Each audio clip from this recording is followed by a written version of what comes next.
What's going on? Slip is here with match 4 of Brain Control. We're on the draw, and this hand, which can't even cast Logic Knot and doesn't have any interaction until our opponent's 3 mana play, does not seem great. So I'm going to ship that. I decide Serum Visions and 2 pieces of board interaction's a little better. And I'm going to bottom that Swamp for the moment, I think. Although, it's a little awkward. So we're playing against Affinity. And I decide to fetch for a white source here. I think that's a mistake. I should have played Hallowed Fountain, probably, because we have to get, so we want a white source for Strahm's and Verdict. Verdict's especially important here. And we need a blue source to cast Serum Visions. So we're cutting ourselves off of black for no reason. And we're shocking ourselves. And there's a push we kind of need to get rid of, right? We're going to top a Spell Snare. Our hope here, being tapped out on our opponent's turn 2, is that he plays something like Steel Overseer, so that next turn we can path his 2-mana play, and then Spell Snare like a Cranial Plating. On the other hand, he plays Etch Champion, which is pretty good, so we're going to need a Verdict. And we're going to go ahead and Serum Visions to set that up. We have to bottom both of those, unfortunately. There's a push, which we cannot cast. And we're going to go ahead and hope that our opponent plays like a Cranial Plating here that we can Spell Snare and make its Etch Champion a little weaker, and maybe at some point we can Blessed Alliance it. Options not looking so great, but he does play Cranial Plating, so this is good. We Spell Snare it. And then he plays another Cranial Plating. So that last card was a very good one, and there is basically no way we can win here. So, if we just gain 4 from Blessed Alliance next turn, right, if you add the 2 Blink Moths to the board, we're at 7, we'd beat 11. You think like 1, 1, 1, and then 8, right, 11. Okay, so that's still lethal, but actually this gets an extra point from each of the Nexus, whatever it is, and it would be like way more than lethal. So our hope is that our opponent draws another 3 drops, say like a Master of Ethereum, that they decide they want to cast. I'm not sure why they would want to cast it, and that we get to like path the Memnite, Blessed Alliance, the Etch Champion, and live one more turn. Maybe we could even Cryptic, right? But as it stands, no dice. On to game 2. So sideboarding here. I did not bring any engineered explosives in on the play, which might seem a little strange, but we get a 3rd Verdict, which is good. I don't like Logic Knot especially, and I don't like Esper Charm especially well either, because our opponent empties his hand really fast. So Esper Charm is like best, I mean it's good for dig, but it's best as a late play where it's mostly 1-for-1ing the top of our opponent's deck just to actually lock them out. I don't think we need 3. And the Logic Knot's a little suspect. Spell Snare counters most of their best plays. We want 2 Ruined Halo, 1 Blessed Alliance, and 1 Supreme Verdict. And for that, we're taking out these 3 counters and an Esper Charm. We're testing that right now. Let's see how it goes. On the play again. This hand is awful. I mean, it has really good cards, but it has a Ghost Quarter. This hand is similarly quite bad. However, we do have Jar and Beck, and barring our opponents bringing in Thoughtseize against us, maybe Stubborn Denial, we might be able to make something happen. So we get a Scry here, and then a Serum Vision Scry to find a second land. We see a land on top. So being on the play, we have a difficult decision. Do we do nothing and draw that Watery Grave, which is going to let us fetch white here? Otherwise, we have to fetch black and blue, right? So we have to fetch the Watery Grave that's on top of our deck if we play this Serum Visions. If we miss our second land drop, I think that's catastrophic. So I am going to just let this ride. I'm going to draw the Watery Grave and play Jar. Our opponent plays a few things. Looks like they're setting up for bigger plays. And this is unfortunately going to be pretty painful, but Galvanic Blast is a little out of vogue these days. So I decide ultimately, it's, it would be a fine play to play Jar here, I think. But I decide ultimately that because we have push in hand, Serum Visions for our 3rd land is, if we miss the 3rd land drop, even after, seeing the 4 extra cards between the Serum Visions and our next draw step, it's not catastrophic necessarily, not like missing our 2nd land drop when we have 2 jars. But if we hit the third one, the payoff is pretty big, probably, because we get to hit our land drop, which we might not have hit with that without that Serum Visions, and we still get to play Jar into Fatal Push. So our opponent Thought Casts, going to be gassing up here. Doesn't play anything else. Looks like he's a little light on mana. We're just going to run this out and play Jar.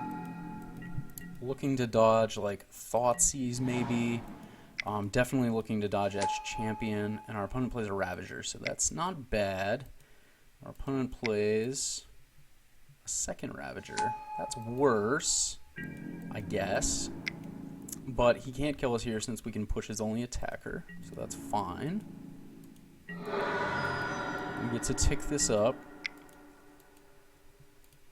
And we draw a path, so that's good. We have 2 pieces of removal now, and we want to main phase this Beck Call because we don't want to miss a land drop. I have a feeling at this point this Cryptic is going to be pretty clutch.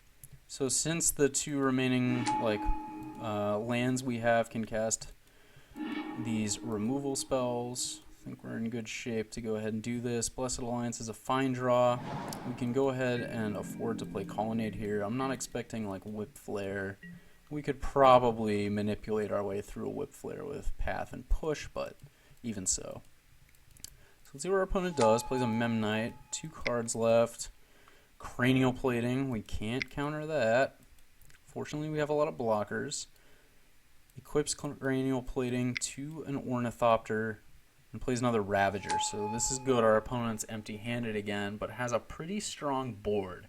However, Affinity is a difficult deck to play, and I think we can kind of mess up what our opponent wants to do here, right? Arcbound Ravager is a high commitment card. We can play with that, pretty well. So with an attack, like these 2 attacking, Ornithopter is the most problematic kind of like creature to have a plating on it that's like, not Etched Champion or Master of Ethereum, right? Because it's 2 toughness. It's really hard for us to chump it out. And I kind of want to make our opponent start shifting his board around with these 2 removal spells. So I'm going to double block both of these and force our opponent to do something with this Ravager. That's the main thing. And then worst case scenario, he lets this go through. He misses a counter. And we get the Ornithopter off the board. I think that's okay. Really, I want him to do something, but I'm kind of planning on pathing and pushing these 2 things and leaving our 4 blockers on the board. We're going to have Cryptic and Ghost Quarter up next turn, so if we have 4 blockers next turn, we can, in a pinch, Ghost Quarter the Inkmoth Nexus and have a blocker for everything else. And then again, these are a bunch of 1/1s, so we're forcing him to rearrange his Ravagers. Eventually, Alliance is going to be good. If we can tick up Jar and play Srom soon, that's good. So he starts this process. Before he gets the counter on the Ravager, we're going to push it. He's going to put the counters on the Ornithopter. I'm going to path the Ornithopter. And now we're slowly working our way back to our opponent doing nothing. We're going to play this Ghost Quarter to be safe, not swing for sure.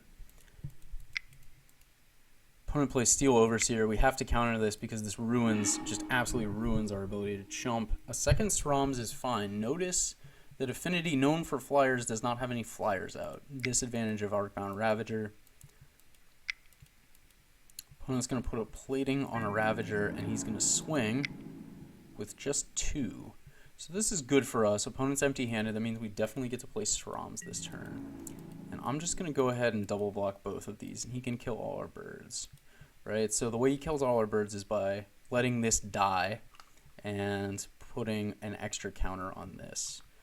So that's good. And then we're probably going to be able to manipulate our way into stabilizing next turn with the Sroms. That would be our ideal situation anyway. Also worth noting, we can Sroms in Blessed Alliance, and we can escalate Blessed Alliance off of Sroms, which is sweet. We have a Celestial Colonnade at the ready for like future threats. It's pretty cool. We could Esper Charm our opponent here, but that seems a little dicey. Like, Etched Champion would be kind of a blowout normally, but actually Srom's tokens, the servos, block it. So that's pretty sweet.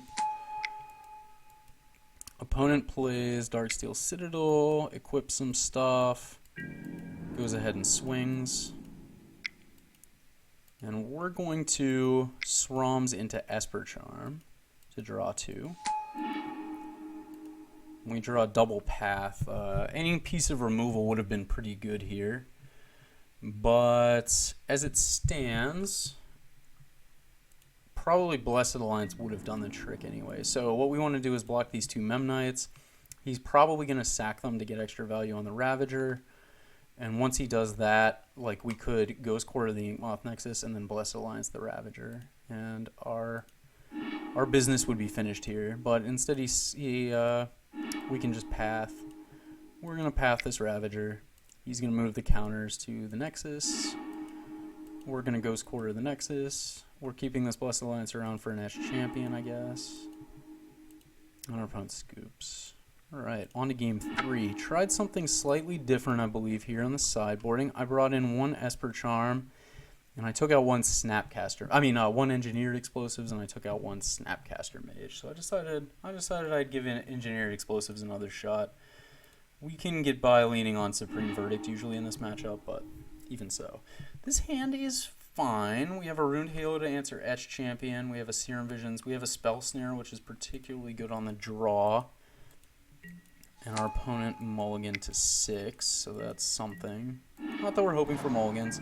A second land is really good. Now we can actually play Ruined Halo. Opponent plays Steel Overseer, which is promptly getting Spell Snared. We do need to fetch a Hallowed Fountain here. So we could fetch first in Serum Visions. We could Serum Visions and play like another land if we draw a Spell Snare or something. I decide to just Serum Visions here, even though it's a little weird. We definitely don't want to blind Ruined Halo. And I don't want either of these cards, I believe. I would rather fetch a White Source, basically, than keep either of those.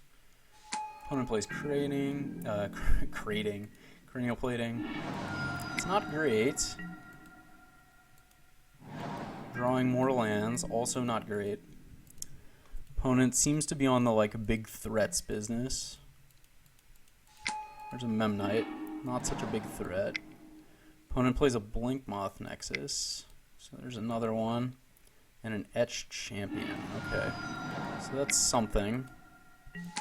We're going to have to Ruined Halo that now. We draw a path. I guess we could have Crypticed this turn, next turn, trying to draw into a piece of removal for whatever's wearing the Cranial Plating.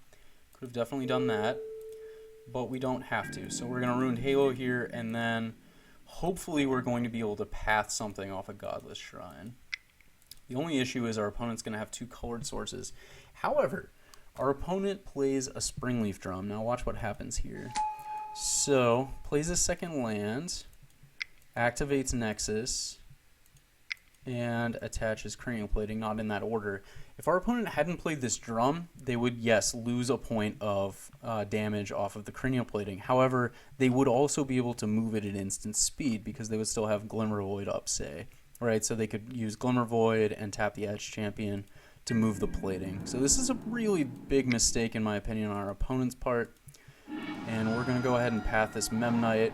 It's also great for us that our opponent chose Memnite, maybe choosing the weaker one, encouraging us to take out the weaker one, because in reality we have a Ghost Quarter for the Nexus. That's great. We take 1.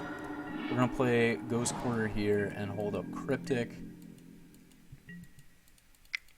Opponent activates Nexus, plating, easy Ghost Quarter. And now we're going to peer if our opponent does nothing. Our opponent does nothing. And we're left with a choice between Esper Charm, Path, and Verdict. So this is kind of a weird choice. Basically, Cryptic is able to answer a non-land threat. Like the opponent's next non-land threat, we have an answer for. So that's good. Path is able to answer a land threat, and Supreme Verdict is able to answer the next non-land threat. Because of plating, we're kind of really going to need to answer the next thing our opponent plays. However, because if we take Esper Charm and just say like, all right, we're going to use that either to dig to an answer to our opponents getting a land, or we're going to use it in combination with Cryptic to get rid of this plating, or we're going to counter something and get rid of the plating with Esper Charm, blah, blah, blah. I think it gives us a few more options, so that's pretty good. We could draw step Esper Charm, but I'd rather not do that blind. Our opponent plays a Signal Pest, which I am going to Cryptic here. And now we're left with a decision. We could blind Esper Charm on draw step and dodge something huge, or we could dig 2 cards deeper in response to whatever this threat is. And in the end, is there a threat? Yes, there is, and it's Master of Ethereum, which is a good one. So we're going to Esper Charm. We're looking for some kind of removal. We have a fetch in hand, Fatal Push is live, and we draw a Bet Call, which is great. So Bet Call, we're going to have 7 lands next turn. We can cast Call and Serum Visions to try to find a way to kill this while we chump block, right, with the bird tokens. It's going to be great. Opponent attaches Cranial Plating. We're going to fetch a Breeding Pool just in case something happens that, like, we're going to Serum Visions first to make sure we actually need to cast Call. If we don't need to cast Call, then we'll do it the following turn when we can actually fuse. And we draw Ruined Halo, so we do not need to cast Call or Serum Visions. I mean, we're going to cast Serum Visions, but we can go ahead and do that. Name Master of Ethereum. Path and Spell Snare. I want both of them. I want Path first, probably, because, well, I guess it doesn't really matter because we're going to fuse Bet Call next turn. So we're in great shape. We drew a Brain in a Jar. That wasn't necessary, but it was good. Our opponent draws seemingly nothing. We get a Strand. We're waiting for our opponent to play something here. Like, Stubborn Denial would be a little annoying because he can move the plating at instant speed. Like, you know, we can't say Path the Master in response to Stubborn Denial to only have to pay 1, but, you know, what are you going to do? We're going to fuse in response to this, draw an extra card. We do draw an extra card, and we draw Engineered Explosives. So, while it would be nice to Explosives on 2 to get rid of that plating, that would be disastrous, right? Because our Ruined Halos are 2 CMC cards. So what we want to do here is just hold up a bunch of stuff. We want to play the second Jar so that we can fuse back again next turn. And this is where the deck gets really busted. And I also decide that because sometimes opponents bring in, like, say, Wear Tear for Brain in a Jar. I mean, our opponent might bring in Ancient Grudge or something, but if he brings in Wear Tear and he kills, say, this Ruined Halo that's set to Master of Waves, we're in big trouble, right? I mean, Master of Waves, Master of Ethereum, or Etch Champion, I guess, more likely. We still have Blessed Alliance and Path, but I would rather just have these all dead. The other problem is that Master of Ethereum pumps all of the other creatures that our opponent's going to draw, and this is really the bigger problem. So, like, a Memnite is suddenly a 3/3, and we can't even trade with it, right? Most of our opponent's creatures don't trade very profitably with bird tokens. So we're just going to get rid of those and get rid of the possibility of our opponent's really doing anything. Even if it seems a little weird to Explosives the stuff that's Rude Haloed, that's okay. And our opponent does nothing. We have a Spell Snare for a large number of their threats, and an Engineered Explosives for the rest, basically. And we're going to take this up. Moto's lagging a little bit. Set this to play. We play this out in swing, and then we're going to fuse next turn, except our opponent scoops. So maybe that was a little premature, but he doesn't know we were going to get in for 8 next turn. But at the same time, we're way ahead at this point, and maybe he drew another Etch Champion or something and scooped out of frustration. So that was good. That was match 4. I'll see you for match 5. We are currently 3-1.